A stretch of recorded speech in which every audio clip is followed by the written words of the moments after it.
It seems counterproductive to me if you're trying to get rid of the problem of racial thinking to actually accuse people who aren't engaging in racial thinking of practicing a kind of racism called color blindness.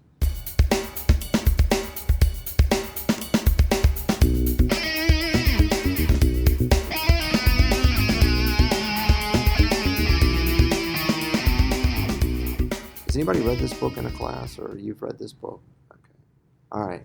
It's called The New Jim Crow, Mass Incarceration in the Age of Color Blindness. And color blindness is, that term is being used in critical race theory to talk about a kind of racism that, so racism was seeing individuals as members of races.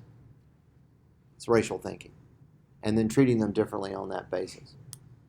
Tony Evers just recently said, I came from a town in which 99.9% of people looked exactly like me.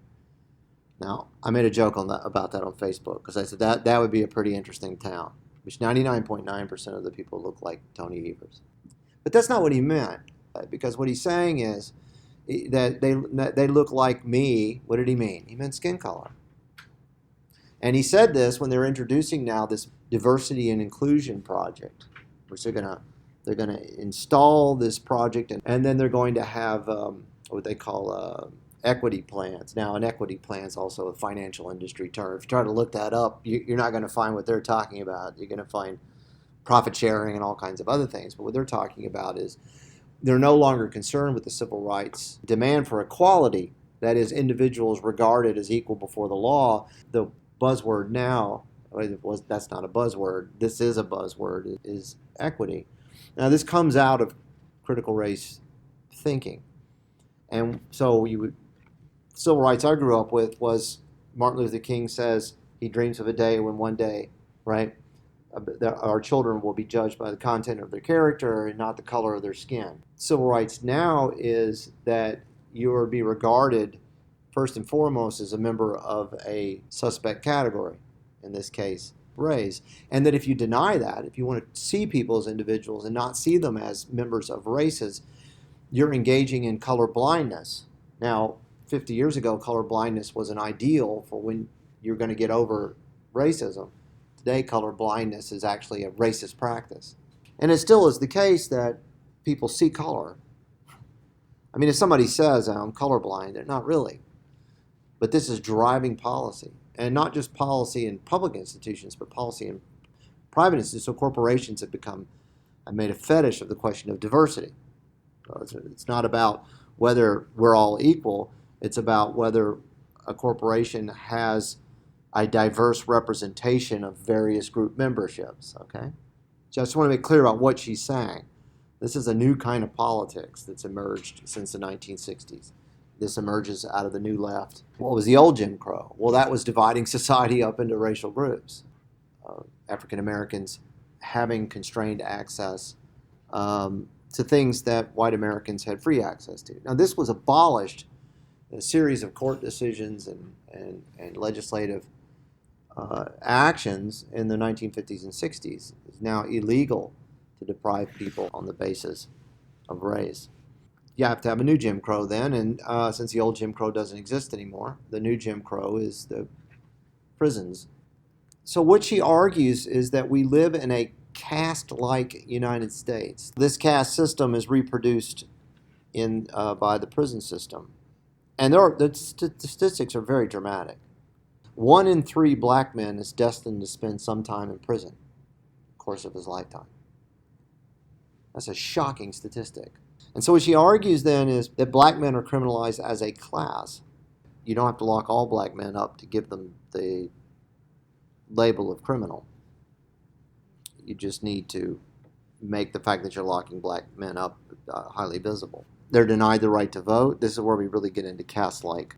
To serve on juries, to be free from legal discrimination in education, employment, and housing. So by getting a criminal label affixed to you, we can put you back in a caste. The point here is that de jure segregation has ended decades ago.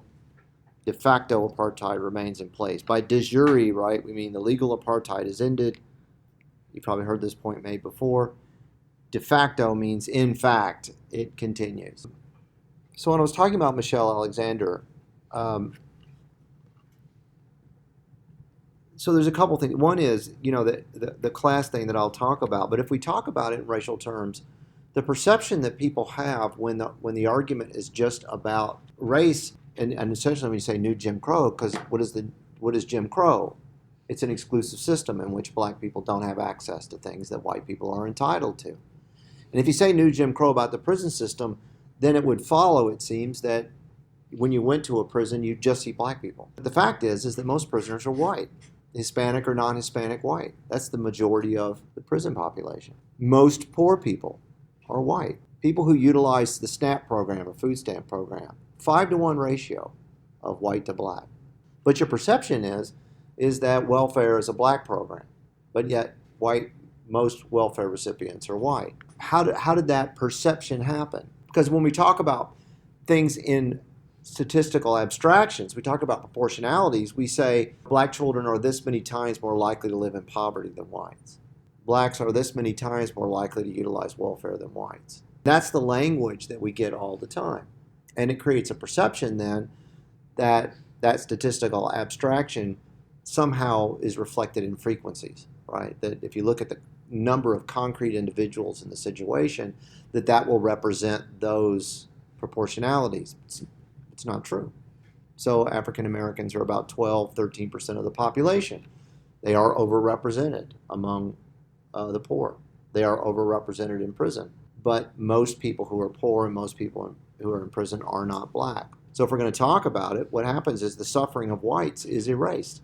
And then people wonder why it is that in middle America, which is overwhelmingly white, so many people resent being told that they're responsible for the suffering of black Americans. So not only are the only people suffering are black Americans, but you have white privilege, therefore you're responsible for it. And so Michelle Alexander's book, it's doing the work of the capitalist class in hiding social class by focusing exclusively on the question of race, and doing that by calling this Jim Crow. The prison system is not new Jim Crow. It just cannot be factually sustained. Yeah. So what happens is your actual experiences are being assumed by reducing you to a racial category. That language has a function, and the function is to make people ignorant of the fact that they are in the same situation as other people. If you took care of inequality, if you took care of the problem of poverty, you take care of the problem for both whites and blacks.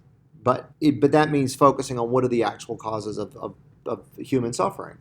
Well, if you do that, you raise the class question. That means you ask questions about what kind of economic system do we have, and so forth and so on. Michelle Alexander's book is very advantageous to people who want to keep the status quo. That's why I said what I said Tuesday. This rhetoric of color blindness being a new racism is a way of preventing people from moving beyond this race question. There's not an old Jim Crow anymore, so you got to have a new Jim Crow, and to keep people focused on that question. Because that's what the racial separation system was to begin with, right? It was to divide the working class and to say to white people, oh, look, you have something in common with the people who are running things. In the new way of thinking about it, white people who live in poverty are just disappeared. They just don't exist. So how are you going to deal with the problem of mass incarceration if you're not prepared to recognize first and foremost that this is a class issue? Not everybody has race in common in the prison system, but I'll tell you what most people in prison do have in common. They're poor. They're poor people. What you just saw are excerpts from a criminal justice course. I was talking about John Pfaff's book, Locked In. It contradicts much of what Michelle Alexander claims. I used to assign Michelle Alexander's book in my criminal justice course, but then I realized that the metaphor she's using is inappropriate. Of course, it's true that a black man who lives in a state that disenfranchises him will not be able to vote, that a felony conviction will make it difficult to find employment, to find housing, and so on. But that's also true for a white person who has a felony conviction. In those states, a white felon is disenfranchised.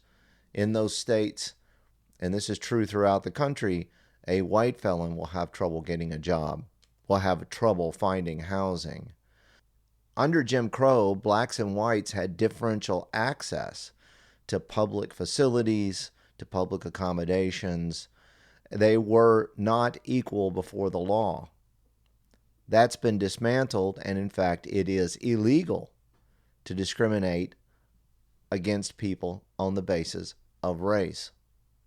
Therefore, to claim there's a new Jim Crow is to claim that it is legal in some way to discriminate against black people. So if you can't show that blacks are discriminated against while whites are not, and in fact, in this case, we can show that whites suffer the same fate as blacks suffer in the criminal justice system, then you can't sustain a claim of segregation or apartheid. Now, her argument is going to be on proportionalities, that black people are overrepresented in the criminal justice system. And this is true for the drug war. It's not true for violent criminal offending. But that's a different argument. We're talking about whether individuals, concrete individuals, are discriminated against on the basis of race. And in the criminal justice system, it's not only black people in there. There are white people in there as well. Her thesis doesn't stand. The core problem with her argument is that she proceeds on the basis of race. That's her agenda. If she looked at the question of social class, then she would be able to make an argument about the class effects of mass incarceration. Indeed, the criminal justice system is designed in order to control the so-called dangerous classes. This system emerged in order to deal with the problem of the industrial proletariat. Had she dealt with that, then she could talk about the problems that lie behind the overrepresentation of African Americans in those segments of the population that are more likely to fall under the control of the police. The last semester that I used that book in class, I challenged my students to take a look at her argument and to make the argument from a class perspective. And when you do, what you come out with is a criticism of the capitalist system, and you cannot sustain the claim that there's a new Jim Crow. Class doesn't explain everything, but it explains far more than race explains. And to attempt to keep alive a notion that this country operates primarily on the basis of race and not on the basis of class is to do the work of the bourgeoisie.